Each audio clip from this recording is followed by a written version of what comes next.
Бұл Алжир лагері. Нәзік жандылар мен жас сәбилердің көз жасы тамған жер. Кеңес үкіметі халық жауы деп санағандардың әйелдерін осы жерге алып келіп қинаған.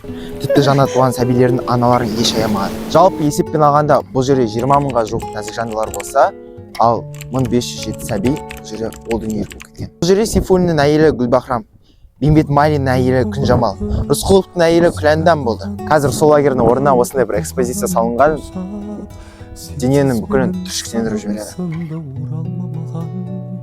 Оралуға кешіктік біздер сенде, және де менде жанымды тербе, жалғыздықтың аша мені мінімді көрме, өзіңдігін аша өлі, менің ішімде қуыс жатыр толтырылмайтын тұнылған өзге жанмен.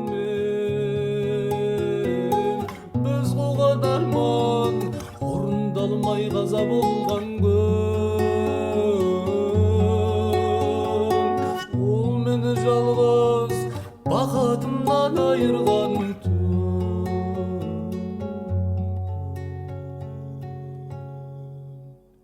Достар, қазақ тілінде Алжир туралы жазылған видеолар өте аз.